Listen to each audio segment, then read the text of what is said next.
سر اس وار میں جب یہ سٹارٹ ہونے لگی تھی تو گفتگو یہ شروع ہوئی تھی دنیا میں کہ چین اور روس ایران کے ساتھ کھڑے ہیں. کنڈیمنیشن بھی آئی ہم نے دیکھی. اور اس ٹائم میں جب وار سٹارٹ ہونے سے کچھ عرصہ پہلے یہ ڈائلاگس چل رہے تھے تو Russians and Chinese ships and airplanes air cargos ان کی موومنٹ بھی نظر آئی تھی ریڈار پہ.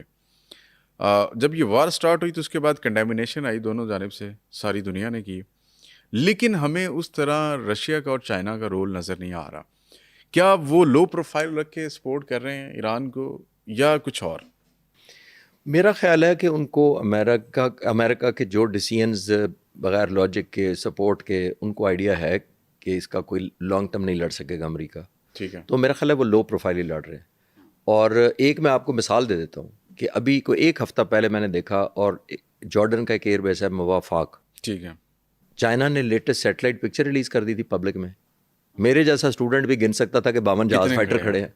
میرے جہاز دیکھتا تھا C-17 کھڑے ہیں، C-130 کھڑے ہیں، ٹرانسپورٹ کریں. تو یہ بہت بڑا ایک ہیلپ ہوتی ہے کہ آپ کو لائیو پکچر آ جائے کسی جگہ کی، اس وقت لوکیشن یہاں ہے، فلاں ایئر بیس پر یہ کھڑے ہیں، وہاں پہ یہ ویپن سسٹم ہے. تو وہ آئی ایم شیور بڑی ہیلپ ہو رہی ہے. اور ابھی تو میں مجھے پتہ نہیں ہے انفولڈ ہو تو مجھے لگتا ہے کوئی سرفیس ٹو ایئر میزائل بھی ایسے چائنا نے دیے ہوئے ہیں جو شاید F-15 بھی اسی نے مارے ہوں.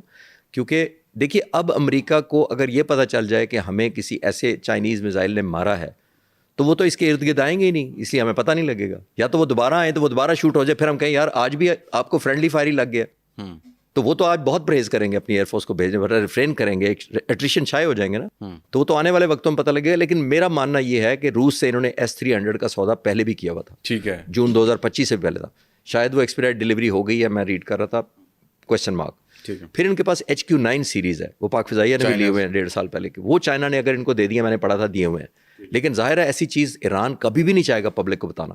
یہ بڑا امپورٹنٹ ہے کہ وہ ڈسکلوز نہ ہوتا کہ میں سرپرائز دے سکوں. وہ پھر وار کا ایک وہ پھیل اس کا وہ ہجم بڑھ جائے گا نا، کاؤنٹر ٹیکٹکس ہو جاتے ہیں نا، اور کاؤنٹر اسٹریٹجی بھی دشمن لے کے آتا ہے نا. پھر اگر مجھے پتا ہو کہ ان کے پاس یہ ویپن ہے تو پھر کاؤنٹر ٹیکٹکس لے کے آتے ہیں، اس کے جیمنگ لے کے آتے ہیں، اس کے وار فیئر ہے، اس کے اسٹیلتھ ٹیکنالوجی یوز کریں گے. تو وہ چاہتا ہوگا یہ پتہ ہی نہ لگے کہ میرے پاس یہ کچھ ہے. صحیح ہے، یہ میرا ماننا ہے. اچھا یہ بھی ہو سکتا ہے سر، جس طرح ایران اسٹرائک کر رہا ہے میزائل بڑی ایکوریسی کے ساتھ، آپ نے ان کی US ایمبیسیز میں دیکھے، وہاں پہ جا کے گرے. ان کے اسرائیل کے پرائم منسٹر آفس کو بھی ٹارگٹ کیا گیا. سائپرس میں بھی انہوں نے ایک میزائل فائر کیا، سعودی عرب میں بھی کیا.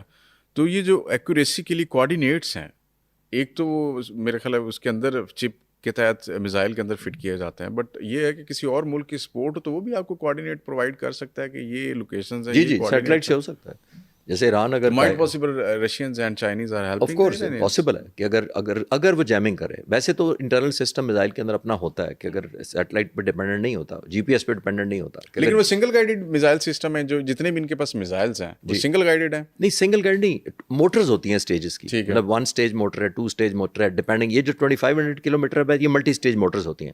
یعنی ایک جگہ کے بعد ایک موٹر ڈراپ ہو جاتی ہے، اس کے بعد میزائل چلتا رہتا ہے، پھر سیکنڈ برن آؤٹ ہو کے پھر جاب کرتی ہے، پھر وار ہیڈ کو لے کے دوسری یا تیسری پہنچتی ہے جا کے. تو وہ تو اسٹیجز ہوتی ہیں اس کے راکٹ کی. لیکن بنیادی طور پر جس کو آپ پوچھ رہے ہیں کہ ایکوریسی کے سینس میں، وہ بعض دفعہ GPS خود بھی کر سکتا ہے، اور اگر GPS آپ بلاک بھی کرتے ہیں تو وہ انڈیپینڈنٹ ہوتا ہے. ایک انرشیل نیویگیشن سسٹم بھی ہوتا ہے. اور آج کل جیسے میں نے کہا کہ چائنا انڈیپینڈنٹلی بھی ہیلپ کر سکتا ہے by giving the exact location. ان کی ٹریکنگ بھی کر سکتا ہے لیزر کی طرح. صحیح جی. سر ایک بڑا آؤٹ آف دا بلو یا out of the box side پہ کویشچن ہے، وہ یہ ہے کہ ایران نے کافی سارے کنٹریز میں US ایمبیسیز کو ٹارگٹ کیا، میزائل فائر کیا، ان کے اوپر لگے بھی ڈرون بھی پھینکے.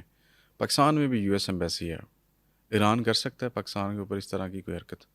نہیں، ہمارا تو ہم شامل نہیں ہے نا. دیکھیں اس نے ان ملکوں کو کیا ہے جو ڈائریکٹلی انڈائریکٹلی سپورٹ کر رہے تھے، جہاں پہ بیسز موجود ہیں. وار فائٹنگ ایفرٹ جنریٹ کر رہے ہیں جو ملک. ٹھیک ہے، اس نے کسی اور پہ نہیں کیا. بالکل ٹھیک ہے. اب پاسبلی انڈیا کی باری اس لیے آ سکتی ہے کہ آپ کو پتہ ہے کہ سارے کیونکہ بحرین اور سب ناک آؤٹ ہوئے ہیں، تو اس وقت امریکہ انڈیا سے کہہ رہا ہے کہ آپ ہمیں سپورٹ دیں فار دیز ایئر کرافٹ جو ہماری ہے. تو کل کو انڈیا اگر پارٹیسپیٹ کرتا ہے تو انڈیا بھی پوٹینشیل تھریٹ بن سکتا ہے. لیکن ہم تو ہمارے تعلقات بھی اچھے رہے ہیں اور ہم ایکٹیو پارٹیسپیٹ بھی نہیں کر رہے، ہم نے کنڈیم بھی کیا. تو ہم نے بڑا پرنسپل اسٹینڈ لیا. آپ کی ریڈنگ کیا کہتی ہے کہ اگر امریکہ انڈیا کو کہتا ہے کہ ہماری سپورٹ کے لیے ہمیں جیٹ دیں، وہاں سے سپورٹ کرے ایران کے خلاف، انڈیا کرے گا؟ یہ میرا خیال ہے جتنا انہوں نے جھکاؤ کر لیا ہوا ہے، اور پرائم منسٹر مودی جو ابھی نتن یاہو کو مل کے آئے تھے، اور وہی سارا انفولڈ یہاں کے ہوا تھا کہ ایک دن وہ وہاں ملے تھے اور اگلے دن 52 جگہوں سے طالبان نے ہم پر حملہ کر دیا تھا. ان کی کیپیسٹی ہے 52 جگہوں سے کرنے کی, ٹھیک ہے, اور اگر 52 جگہوں سے کر لیا تھا تو ہماری ریٹیلیشن لینے کی کیپیسٹی ابزارب کرنے کی ہے لمٹ, ان کی نہیں تھی. وہ بھی اسپانسرڈ تھا, یہ نیکسس تھا افغانستان طالبان, بالکل ایسے اسرائیل اینڈ انڈیا. تو اگر کیونکہ دیکھیے پرائم منسٹر مودی اس وقت بہت ڈیسپریٹ ہے, وہ گڈ ول اچیو کرنا چاہ رہے ہیں at all cost of president Trump سے, کوئی شک نہیں, اور وہ اپنا بدلہ بھی لینا چاہ رہے ہیں جو گھاؤ ان کو لگا ہوا وہ ہے. گھاؤ بھی لگا ہوا ہے. لیکن دوسری طرف ان کی اسمارٹنس دیکھیں, انہوں نے تیل دوبارہ روس سے لینا شروع کر دیا. جو ہی ان کو پتہ لگا کہ ہارموز بلاک ہو گیا ہے, کل کو ہماری اسکلیشن ہوگی, اپنے لوگوں کو تیل مہنگا نہیں بیچا, انہوں نے ویسے لینا شروع کر دیا. تو آئی تھنک یہ نیکسس ہے بالکل جو آپ کہہ رہے ہیں, اور یہ اسی کا شاخسانہ ہے جہاں جہاں میرا خیال ہے جو سپورٹ کر رہے ہیں ایتھیکل. دیکھیں ہمیں ایتھکس مورالٹی کی بات سمجھ نہیں آتی مجھے کیا کرتے ہیں. میں ایتھکس مورالٹی بڑی کوئکلی میں اپنی انڈرسٹینڈنگ دے دیتا ہوں. دیکھیے ایتھکس مورالٹی تو تب کریں کہ اسرائیل نے بڑا ایتھیکلی کام کیا ہے, امریکہ نے بڑا ایتھیکل کام کیا. میں دونوں کی کوئکلی بتا دیتا ہوں. دیکھیے اسرائیل اور ایران کا کمپیریزن کر لیتے ہیں. ٹھیک ہے, اگر ہم اس اسٹوڈیو میں جتنے لوگ ہیں ہم سے ووٹ کرایا جائے کہ کنفرم نیوکلیئر ویپن میں ایک ملک چنے, ایران ورسز اسرائیل, تو ہم سارے اسرائیل کو چنیں گے نا کہ کنفرم اسرائیل کے پاس ہیں. بالکل ایسے NPT ایران نے سائن کیا ہے, نان پرولیفریشن ٹریٹی ایران نے سائن کیا ہوا ہے, اسرائیل نے نہیں کیا ہوا. IAEA international atomic energy commission کی agreement, inspection, no objection, NOCs Iran نے کئی دفعہ لیے ہوئے ہیں. جون 2025 سے پہلے تک وہ وزٹ کر رہے تھے, لیے ہوتے, انہوں نے کئی دفعہ چٹ دیا, آج تک اسرائیل نے ایکسیس نہیں دیا. تو جو ملک اسلحہ بنائے بیٹھا ہے, اور اس حد تک بنایا جاتا ہے کہ میں ابھی کل پرسوں ایک انٹرویو دیکھ رہا تھا, ان کا فارمر ڈپٹی فارن منسٹر تھے, ہوسٹ آپ جیسا بیٹھا تھا اسمارٹ, اس نے پوچھا کہ you have 80 to 100 nuclear Bombas. آگے سے اس نے یہ نہیں کہا کہ نہیں یہاں, اس نے کہا سو واٹ. تو ایک ایتھکس یہ ہیں آپ کے, تو آپ چڑھ دوڑے ہیں ایک اور ملک پر جس کا ابھی تک کہیں نام نشان نہیں ہے. چلیں کوئکلی لاسٹ میں امریکہ کا بتا دیتا ہوں. امریکہ کے سارے پریزیڈنٹ اور ریپبلکن آئے ہیں, Ronald Reagan, George W senior, George Bush junior, Trump, تمام کے تمام نے ایک وعدہ کامن کیا کہ میں ریفارمز لاؤں گا, میں ملک کی اکانومی اچھی کروں گا. لیکن ایک اور چیز کامن کی جو کبھی کہی نہیں تھی, سب نے مڈل ایسٹ کے ایک ملک پر حملہ کیا. ایران نہیں, سب نے ایک ملک پر حملہ کیا. کسی نے عراق پہ کیا, کسی نے سیریا پہ کیا, سب نے کیا. ہاں, لیکن پریزیڈنٹ ٹرمپ کو ایک ڈسٹنکشن ضرور ہے. کیا؟ وہ یہ ہے کہ انہوں نے کبھی جب بھی حملہ کیا تو ایک ڈمی سی یونائٹڈ نیشن سے وہ اپروو کروائی ریزولوشن, ویٹ کروا لیا, پھر کانگریس سے اپروول لیا, اور کبھی کلیم نہیں کیا تھا کہ جنگیں نہیں لگاؤں گا. انہوں نے آتے ہی کہا کہ میں جنگیں رکواؤں گا. کملا وائس پریزیڈنٹ تھی, تنزیہ انہوں نے کہا تھا کہ you have been sending boys to the war, I will never. اب یہ کیا اس کا مطلب؟ اب کل کی تقریر سن لیں ان کی, وہ فارن منسٹر کی سن لیں, وہی فوٹو کاپی ہے جو 40 سال پہلے کی. لیکن اس دفعہ تو وہ یوں لگ رہا ہے کہ ان کے بیانات سے کہ ڈریگ ہو رہا ہے وہ اس وار میں اسرائیل والی, اور ایٹ دی اینڈ امریکہ کو بھی یہاں سے نکلنا پڑے گا. میں تو یہ کہہ رہا ہوں کہ کنکلوژن ایک میں ضرور کر سکتا ہوں اس جنگ کا. اس جنگ کے بعد جو بھی نتیجہ نکلے مجھے تو نہیں پتا, میں تو تجزیہ آفر کر رہا ہوں.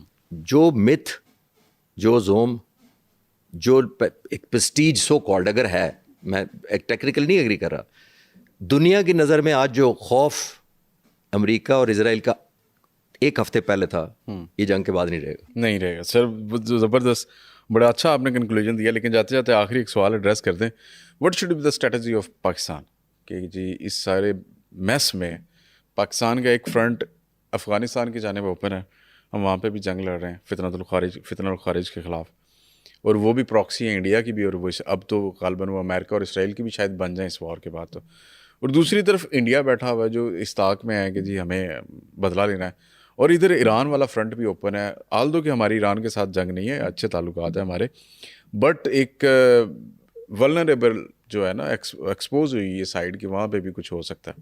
تو پاکستان کو کیا کرنا چاہیے؟